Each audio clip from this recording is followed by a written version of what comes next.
Well, hello there.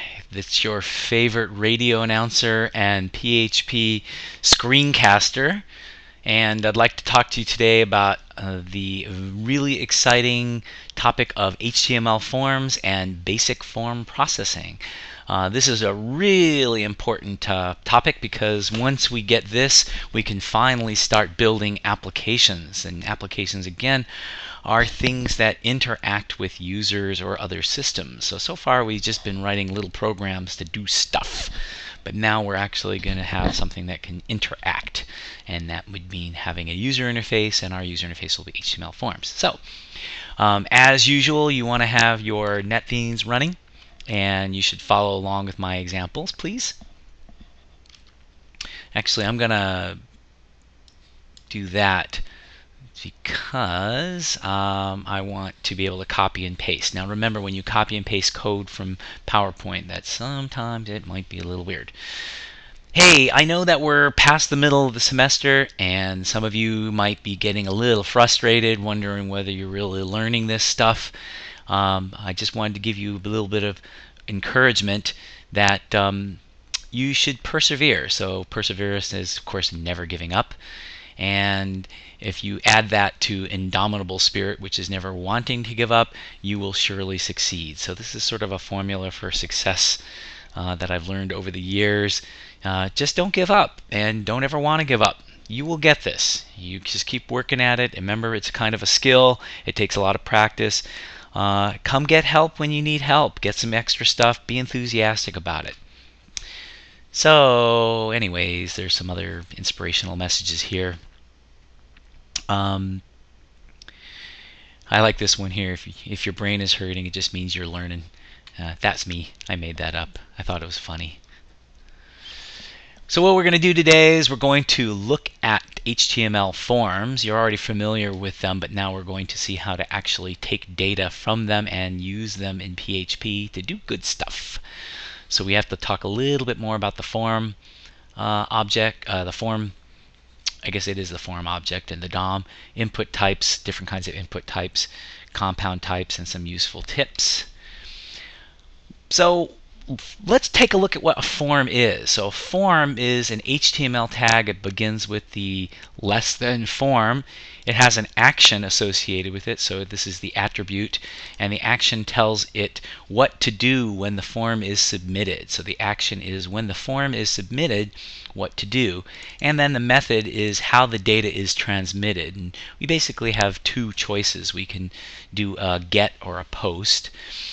And then inside the form you put stuff in there, and then you close the form.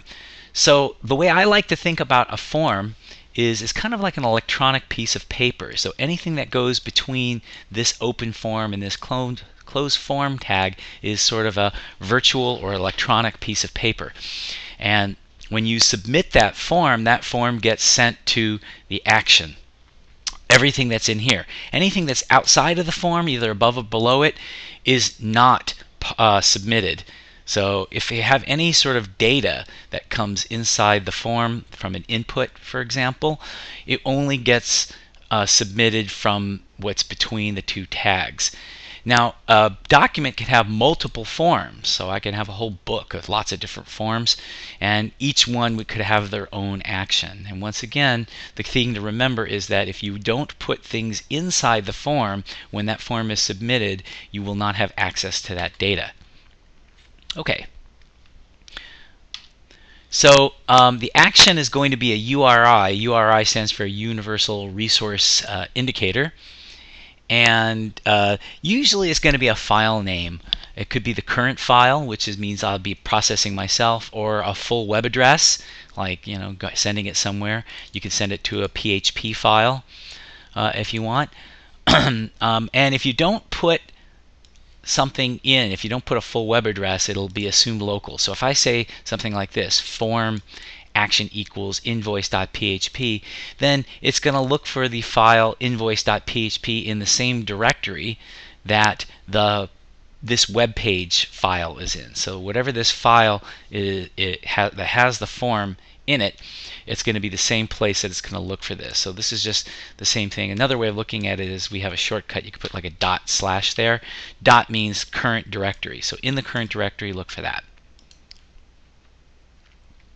So the form action is called when the form is submitted. And there's a variety of ways to submit a form, but generally a form is submitted using the submit button. So when you have a submit button, you press that and then the form action is called, and all the data in between the form tags is either posted or getted, which means it's sent to that.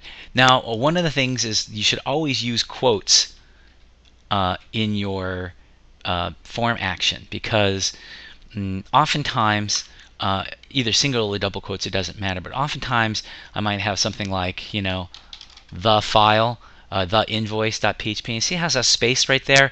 If I didn't use the single quotes like this, then what happens is it thinks the action is just the, and it thinks that invoice.php is just some sort of junk. So you put quotes around it in PH, and it's not just PHP, so you put quotes around it in HTML to group. Here, let's use double quotes. Unfortunately, it's using smart quotes, which is not the ones I want. So it groups these things together. It says this is just one whole thing, and so it's not going to treat it as two separate bits of information, especially if you have special characters. The method that you use in the form action can either be a post or a get, and what the difference is that post, when you use the method post, the data is sent to the server as a variable in the HTTP query. That sounds complicated, but really what it just means is that when you remember how the web pages work, is that the browser will make a request to the web server. So that request is an HTTP request. That HTTP request can have, you know, give me this file, for example. But when it says give me this file, you can also pass it some data. And that happens behind the scenes. So that would be a post. So post, the upshot of this is that the data that is sent by a post will be sent directly to the server and will not be visible or viewable by the user. A get, on the other hand, will take the data and put it into a query string. And you've probably seen query strings before. We'll look at that later. But basically, when you ask for the web page, it just puts a question mark at the end and puts the data in key value pairs, which is, you know, A equals B, semicolon, C equals D, etc. And you'll see what that looks like. You've probably seen that. It's just a bunch of junk that comes after the URL. And in that case, the user can see the data. The user can modify it. The user could bookmark it, and so it's not quite as secure. So, you know, depending on what your needs are, you might do a post or a get. The upshot is that in PHP, when you do a post or a get, all the data shows up in a $get or a $post array, depending on whether you used a post or a get. And so that makes processing a lot easier. So in other words, when PHP if the action of your form is a PHP file, then if you do a post, all the data will show up in the post array. If you do a get, all the things will show up in a get array. And PHP doesn't care whether you're using a query string or the HTTP request. The easiest way to see what's in that array, those arrays, is just to do a var dump like this. And so one of the things I always like to say is when you're working with HTML forms, you should always do a var dump of your $_get or $_post array so that you can see what is coming into the page when it's being submitted. So the submit button is usually the way that you submit a form. There are other ways to do it too, but basically it's just an input type. So an input type submit is just an HTML input type, and you give it a name and then you give it a value. The name is going to be this is optional. You don't really need the name, but it'll appear as data in the post and get array, and which data will be the value. The value will be what the name of the button is, the submit button is. So let's take a look. Let's look at a pretend login here. So let's go copy this and open up our thing here, and again, make sure that you've got that all running. And let's start a new project, and we're going to call this HTML forms play. You can call it whatever you like. And we'll run on our local website and do that.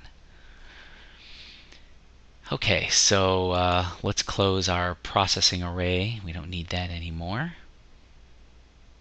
Close. Okay, here we are. Okay, so let's make sure I'm running. Here, I'm going to take my code, do a paste. Oh, actually, you don't do this inside PHP. It's done outside PHP. So let's just put that outside PHP. Actually, we'll do it here, like that. Okay, so this is just plain old HTML, right? Form, action, invoice, PHP, method, post, input type, submit. Let's save it. Actually, let's run this so we can get my NetBeans connector. Whoops, I forgot my NetBeans connector. There. Now I run it. Okay, I got my NetBeans connector. Good. And see, it says login. Okay, let's get rid of this. Make that bigger. Okay, excellent. So, what do we got here? We just have a simple login thing, but what's hidden behind here, if I do a view source here, you see, is my form. See, my form here is opening and closing here, so that's hidden in this, but all you see is the login button, and it's inside the form. So the input button is inside the form. This input submit being inside the form means that this, if I press this login, it's going to call this action, which is invoice.php. Now, before I do that, we probably want to make sure. Well, let's start a new. Let's add a new file here. So I'm going to add a new file. I want it to be, let's make it a PHP file here. Okay, and I'm going to call this invoice.php.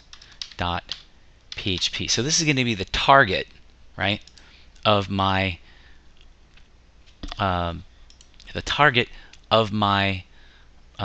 form. So when I submit it, it's going to call here, and all I'm going to do here is I'm going to do a var dump $_post.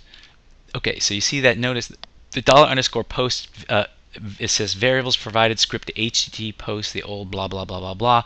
You can see some thing on that, but basically this is an array that PHP provides. So PHP, this is called a superglobals. It's a variable that always just gets any variables and data that's posted from an HTTP request. It just sticks it in this array.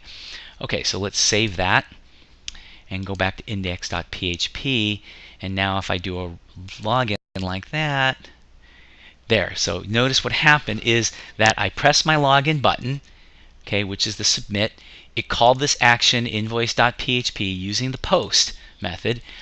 So then what happened is that data, this file now gets executed. It gets loaded. Okay, it's requested, and so this PHP executes, which is var dump $_post, and you see it says in there is something called submit button. That's the key with value login. So why did I get that? Okay, I got that because, let's refresh this. Okay, going back here. I got this because the login button is actually data. And see, it's an input type submit. So it's an input. So that's going to mean some data that's going to be in this form. I called it submit_button. And its value is login, which made that login appear on the button. So the upshot is when I press this form gets submitted. It calls invoice.submit, and the data is stored as key value pairs in the array $_post. It automatically shows up in there. So that's what's unusual. It does something for you. It's kind of behind the scenes magic action. So the submit button, because that was the name. So remember, the name of this input type was called submit_button. So that becomes the key, and the value for that key in that array element is going to be login, because the value here was login. I can also add, let's just go ahead and add another thing. I can just say input type hidden. Now hidden will be sort of a actually, let's not make it hidden. Let's say input type text. So that's going to be a text box. Name equals a text box. And I'm not going to give it any value. Okay, so now I save that. I don't want that. I save that. I'm going to refresh here. And now you see I've got a text box. So I've made a text box here, input text box. Its name is a text box. And now I have my form here. And let's say I put my name Dan, and I hit login. Notice that what happens in input in invoice.txt, I'm doing a var dump. So now the $_post array has a text box key whose value is what I put in the text box, because that's what I put in there. And submit button login as before.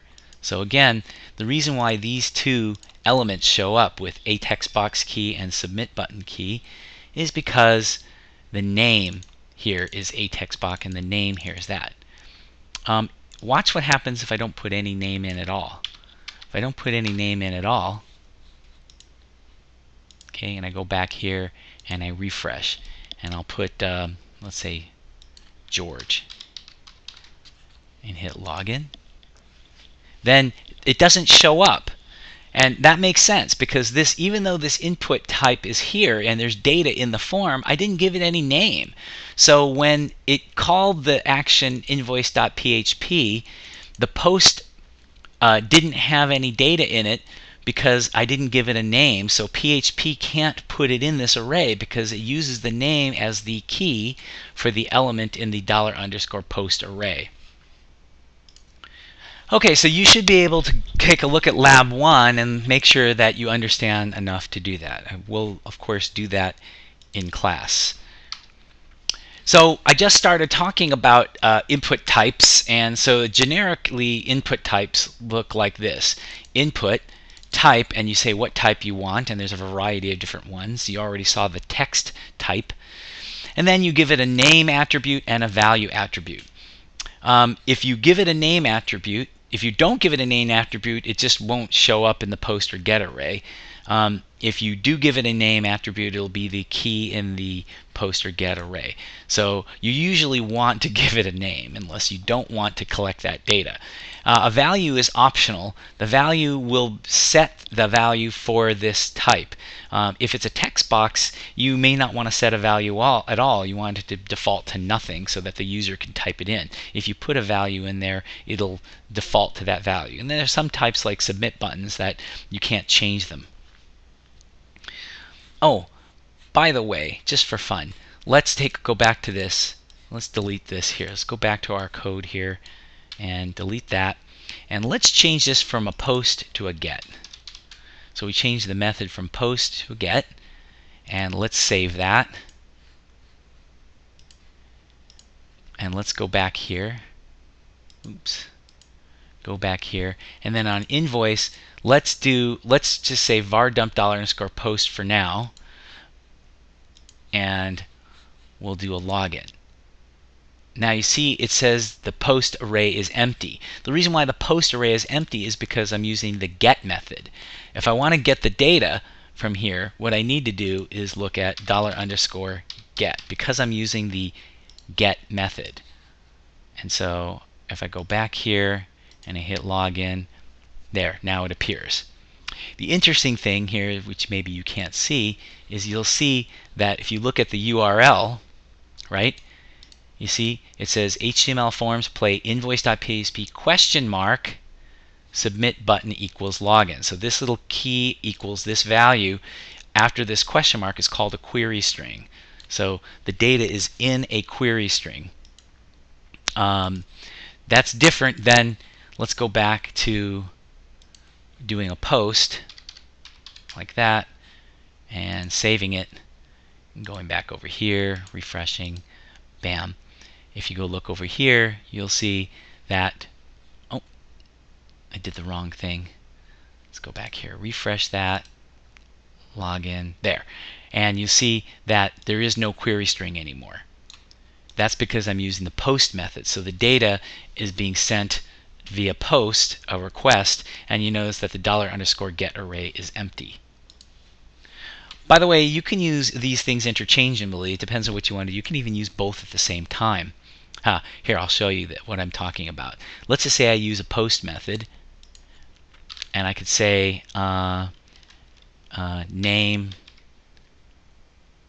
let's say username equals deport. So I'm adding a query string here. See on invoice.php, I'm just putting a question mark, username equals deport. I'm going to use the post method. So this query string has nothing to do with the form other than it's part of the action. So I'll save that. And on invoice.php, I'm going to do a var dump. Let's do a var dump get, and we'll do a var dump post. Don't forget the underscore. Save that. Okay. And going back here, refreshing that, hitting login. Now you see that I've got data in two things. You see it says username, this is the get. Username is post, or deport, sorry, username is deport. That's because I put that in the query string right here. And the post has login because the name has this value login, and I'm using the post method. Well, I hope that's clear. Okay, so moving on. We've seen that input type. Now the different input types, you already saw text, but you can also use password, hidden, radio, checkbox, and of course submit, we already saw, is the submit button. So that's kind of special. All of these just input data. They don't actually, into the form, that is, they don't submit the the form, but this one will. There's a kind of an exception that the text box can and the password can submit a form by default. There might be some other different types, but these are the basic ones that you want to use. So let's make an example login. So let's copy this.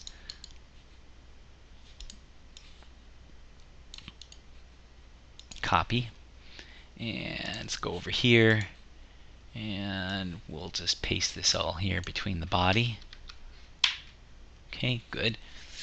Let's just refactor, source this there, make it look a little nicer. All right, so what we have here is we have we're printing logged in dot $_post username.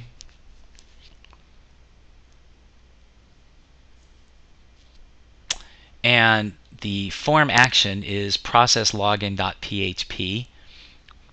We have a text box whose name is username. We have a password type box that's called password.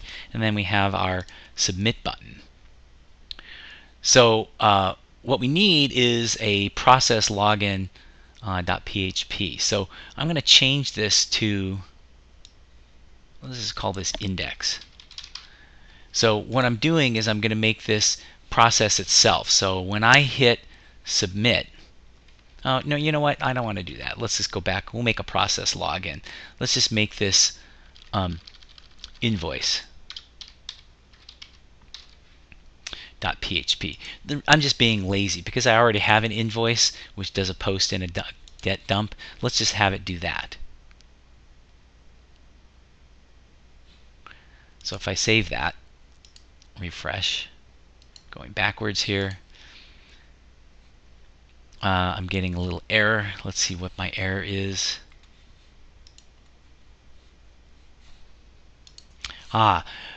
Yes, this is just a warning. It says undefined index username. The reason why I'm getting an undefined username is because when I first run this, $_post has nothing in it, right? And it's looking for the key username. So technically, I should look to see whether this exists. In fact, let's do that. Let's say if array key exists, which key, quote, username, which array, $_post. So in other words, if I have that, and then I'm going to use this here, and that there, and I'll format that nicely. Good. So I'm just going to check to see if username equals in the post, and that should clear this up. And there, no more error, you see? And you see I have a text box, which is this, and I have the password box, which is this. One's called username, one's called password. By the way, you can use upper or lowercase for this. It doesn't matter. And my submit button. So I'm going to say deport and 1, 2, 3, 4, 5, 6. Login. And no, I don't want to save my password. Notice that the get array has nothing in it because I'm using the post method.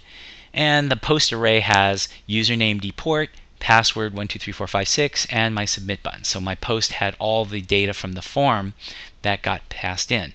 So that's how you can get data into a PHP program from an HTML form. One thing you should take a note of is that the password, see, even though it didn't show up when I typed it, it's sent in plain text. So imagine if I did this. What if I did a get here?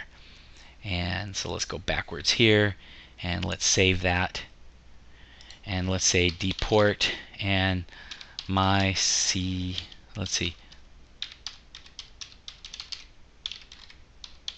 And I type my big password here, and I hit login.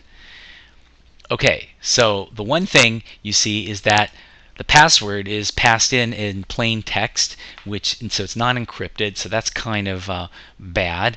But if I use the get method, it makes it even worse, because you'll see that it put it in the query string here. So notice that here's password with my secret password, so it's not very secure. So be careful when you're doing this kind of stuff. The other thing they might want to do is why do I have this array key exists logged in deport? Well, there's nothing to say that I have to go to a different program to post my form. When this web page gets requested, right, it prints out the text the form here, and when I hit submit, it actually goes and requests this page. So there's nothing to stop me from requesting myself. So I'm going to go index.php. So that's me. This is index.php. So I'm actually going to have the form call itself as its action, or the target of this form is going to be myself, called index.php.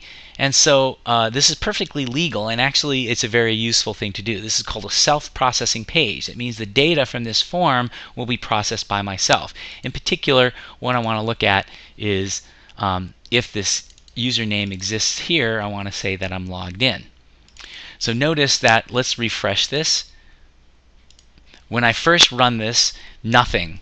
Okay, I don't get this logged in message. That's because $_post is empty when it comes in, and so username is not a key in there, and so it doesn't print this out. But if I say deport login, self-process, I don't want to save that. Oh, I think I did the wrong thing. Did I forget to save this? Yes, I did.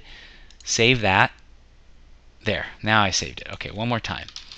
Forgot to save it. Deport xxx login, and now I've processed myself. Oh, for some reason that didn't work. Oh, because I'm using the get method. Okay, I got to turn just back to the post. The reason I was looking for username in $_post, not $_get, and so that didn't work. So let's try this again. I saved it, hit login, and look, logged in, dport. And again, the reason why that worked is when I submit this form, it calls myself. Now $_post has username, password, and submit button in the $_post as keys. And so since that array key existed, it printed it. But when the page first runs, it doesn't have it. So if I refresh here and say this is confirm resubmission, that's going to resubmit the data in the form. If I hit cancel here, it won't do it. So if you need to refresh your page other than using NetBeans Connector, say I want to start the page fresh, I'll show you the p-squared trick. The p-squared trick for refreshing the page without resubmitting the form is go to the URL, take out the p, hit enter, it says object not found, go back and put the p back in, and there it is. Now the page started fresh. There's no form data to submit. Okay, so I hope you're following along, and I hope you're enjoying this. It takes a little getting used to, but you will get used to it soon enough. So go ahead and take a look at Lab 2 and see if you can do that. The more you practice and work with this, the more natural it becomes. A little awkward at first. So the idea of a self-processing form is so common that we actually have a way to do it in PHP. So the way we do it in PHP to designate something as a self-processing form is we're going to use another variable called $_server. Now $_server is another super global. It's something that is passed in, is set by PHP. Let's take a quick look at that.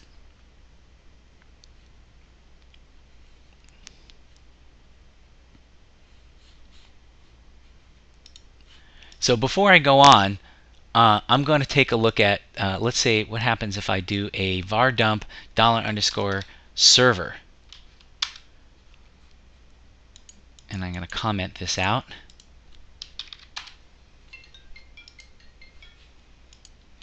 Okay, so let's see what is given to us in this $_server. So I'm putting it in invoice.php just to keep it away from my other stuff here.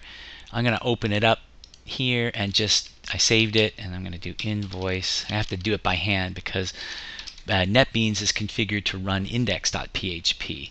When I hit run, hit enter, and you see it gives a huge amount of data here. So all this good stuff here is automatically created by PHP and is available in the $_server array. And you can see it's a lot of information about the server. I think the most useful stuff are things like the server name, localhost, the server IP address. That's also useful to make sure that you're coming from the right place. And this thing called PHP self. See how it says PHP self? Again, this is just an array, so I have a bunch of, it's an associative array of key value pairs. And I have PHP self is this HTML forms play invoice.php. So what it is, it's actually the path to in the server directory for the file that got executed. In other words, the file that got that was being requested in particular. So this is going to be useful for creating self-processing pages, because all I need to do if I want to self-process a page is make the target PHP self. I'll explain why that's really good. You can also see there's some other useful methods and things like that to look at. So I encourage you to look through this and see if there's anything that you'd like. So right now, the way we made this self-processing is that the name of the file is called index.php, and so I just set the action equal to the same name. Well, that's not terribly convenient. It's also not very descriptive, because I don't know that index.php is myself. I have to go look at the name here, the name of the file. Plus, the name of the file can change. Somebody from the operating system can actually rename this file, and if they did, then this file would no longer be self-processing. So the way around that is to use PHP, the $_server PHP self. So I'm going to say open up PHP here. So now the reason why I have to open up PHP here is because remember, I'm not inside the PHP tags. I'm just in plain HTML. And then what I'm going to do is I'm going to echo $_ server square bracket quote PHP _ self. So remember, when we took a look at that, PHP self, right? PHP _ self here was the path to the file that's being currently executed. So in other words, in this case, index.php. I'm echoing it out because I want PHP to print out this value, and then when it prints out that value, it'll become plain old HTML, so it'll be the action. And it's very important that you put these things in single quotes or double quotes to make sure that everything's grouped together in case there's any spaces or special characters. So let's save that and run it, and you'll see that I will be able to still log myself in. So I'll do a dport here and xxxx login, and presto, logged in dport. If you look at the view page source, you'll see that the form action is HTML forms play index.php. In other words, this expanded itself out because I printed out the element $_ self, which was the name of the file being executed. Okay, so the HTML became that, and so it made the form action myself. So again, the utility of this is that if the name of this file changes from index to something else, this is still a self-processing form. The other thing that's useful about this is that it documents the fact that this is a self-processing form. By looking at this, I can see, oh, the action is server PHP self, which means that this is a self-processing form. So that's also useful to know. Moving along, we already just did this exercise, so go ahead and take a look at Lab 3 and see if you can do that. Now let's take a look at the get method. The get method is the same as the post method, except for the information that's in the form, the data in the form, will show up as part of a query string in the URL. It's a good for error checking because I can see the stuff, but it's not secure, as you can tell. And the other useful thing that's useful is that the pages can be cached. So when I have a get method and I post a form, say it was some sort of filling out registration, I can the user can bookmark that and then go back to it again by just clicking. You've probably seen that before when you use Laulima. Laulima makes good use of query strings to keep data. So passing data from one page to another is also a good use of query strings. And the get method is simply a way that you can create a query string from a form.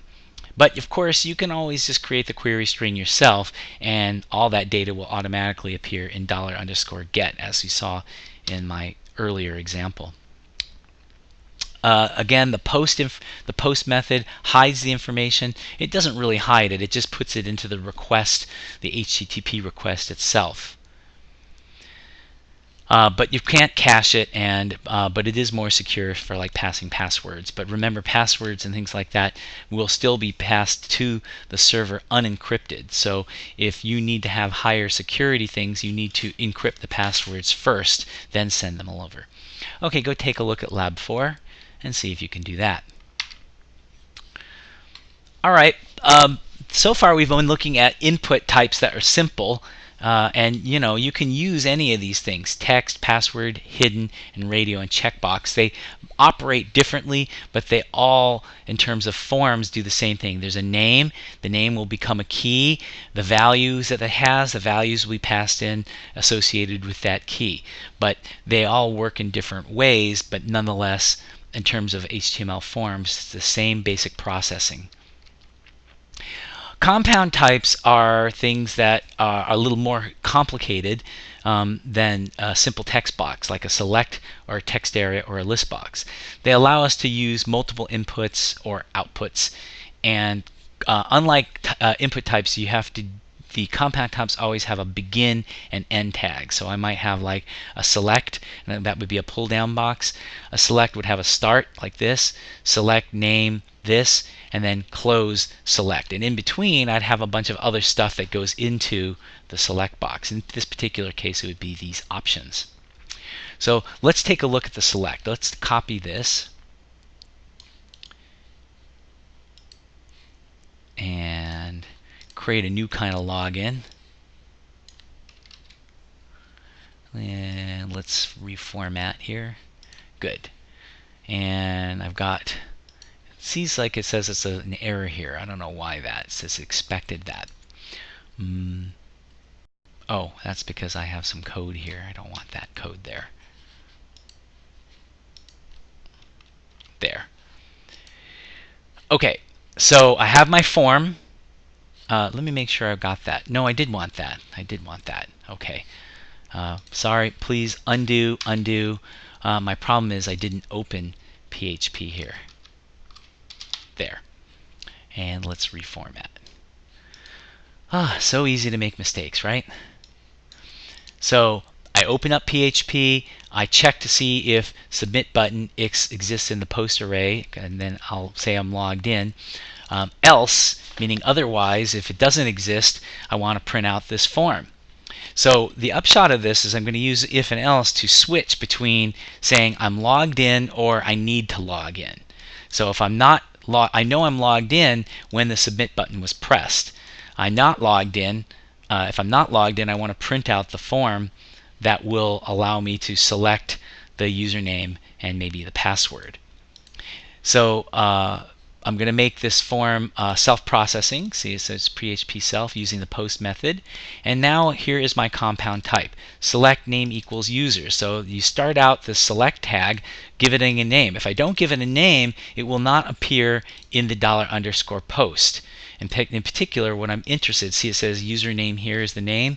That means it's going to appear, the data from the select form will appear under $_post username. Then this is why it's a compound type, because I'm adding options. Option. So one option is Mo, Larry, and then the other one is Curly. So these three options are put inside the select box, and they'll be part of the pull down. And then I close the select box. And then these are our usual input types. Here's for our password, and here's our submit button. So now if I run that, you'll see, oh, that's not what I wanted. Okay, there. Now I go back and it says, here's my pull down box or my select box, and it has Mo, Larry, and Curly, so I can select that.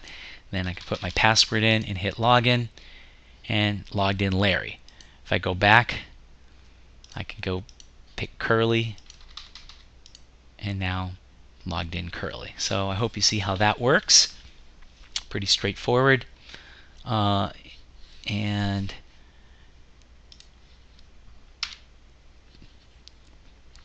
this is just a summary of what we did.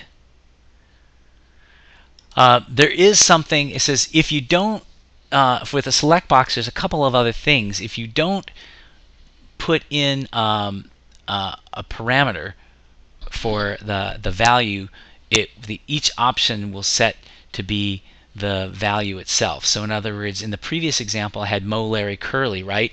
And so the value of it was Mo, Larry, Curly because I didn't put a value in there. But you can actually take something like this. Let's take these guys here. I'm going to copy this here. Go back over here.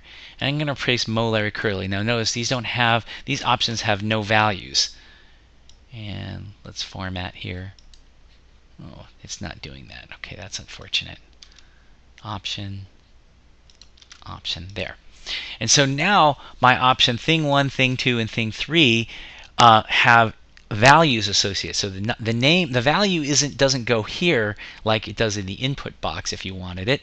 The value goes in the options. So it's the value for this option. So if I select thing 1, the value that's going to appear in the array is the value of thing 1. Thing 2, value of thing 2, value of thing 2. So this is a way you can associate a name in the pull down and have a different value, say a number, for example, that appears in your array. So let's save that. And going back here, you can see thing 1, thing 2, thing 3, and pick thing 2, and you see that logged in value of thing 2. So I didn't get thing 2 because the value was set. If I didn't set this value, it would default to being whatever the option label was. You'll also notice some other fun things like when I first start this page. So I'm going to do my little trick here. Take out the P, put the P back in, and you notice that my top here, it says thing 1, thing 2, thing 3, but it's defaulting to thing 1 because that's the first value.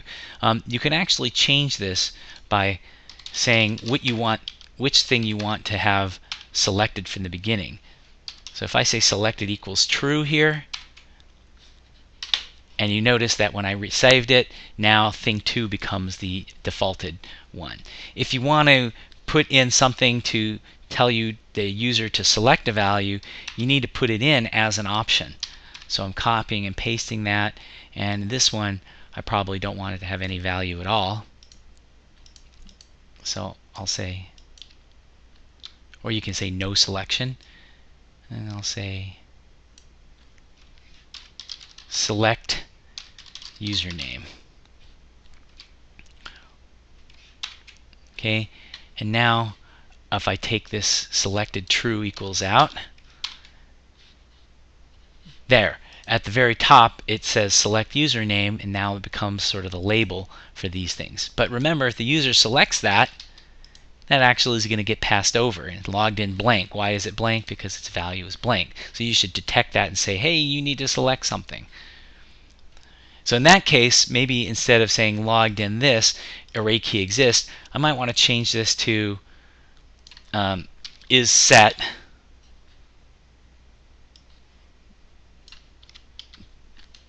$_post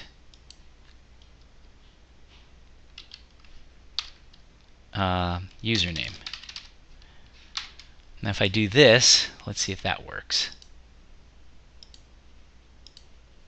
Okay, if I select nothing, oops, I wanted to reprint the form. So right now, is set doesn't work because it's set to empty. So when I'll just say, I'll say is, I'll use if empty. So empty tests to see whether this is a blank string or an empty string. I could say if $_post is not equal, right? Not equal to blank string, but I'm going to use the if not empty, just because it's a little easier to read. Okay, so if I say if not empty, boom, and now notice it's asking me to reselect the username because it's just reprinting the form. And if I do select something, it tells me I'm logged in. Just for curiosity, let me see if is set works. I don't think it will. So if so is set doesn't work because it actually is set to a blank value. I don't want to. Oops, having some trouble here. Okay.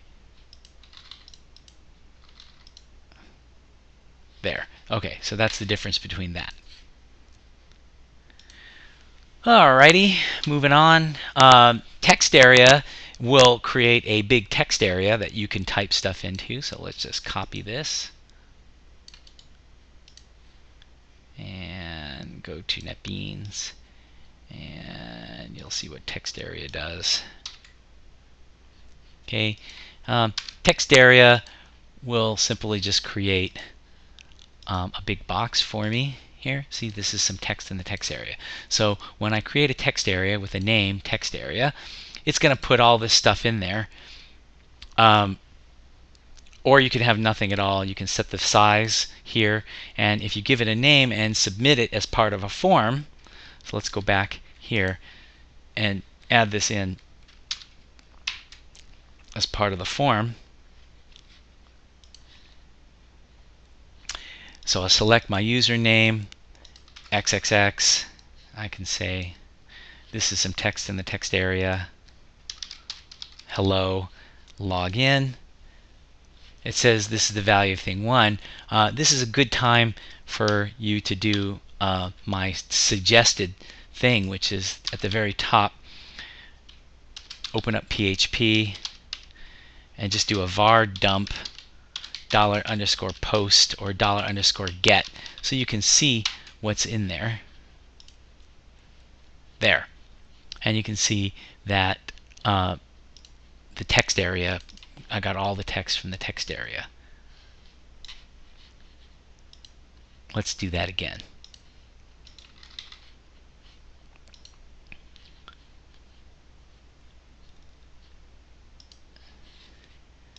There it is. See?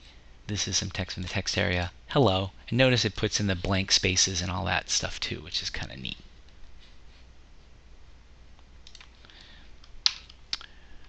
Okay. This is our last slide, and so we'll come to a conclusion of basic HTML forms. Some tips is please use single quotes or double quotes inside and outside all your names and your attributes, just to make sure that you are not going to accidentally separate or confuse things. So anything that does have spaces or special characters has to have quotes. And if you're going to generate multiple elements or for content types, say for example options, let's just say I'm looking at this. You see this option here, the select box. Well, what if I was just producing, see how I was just doing thing 1, thing 2, thing 3? Well, there's a lot of repetition there. So what happens if I just did this?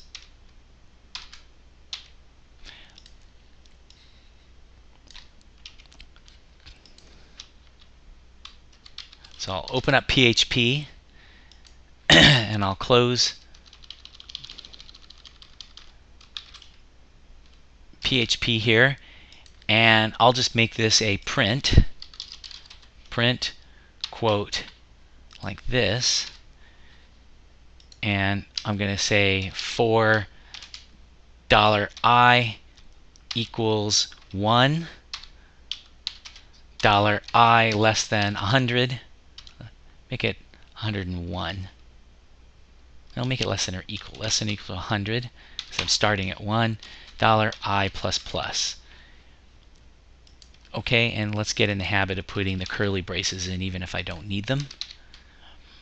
So this loop is going to loop 100 times, and it's going to print out this value of thing 1, option, the value of thing 2, 3, 4, 5, 6, 7, 8, 9.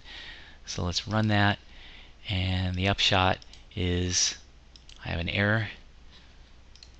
Let's see what my error is. Oh, my error is, see, I'm mixing double and single quotes.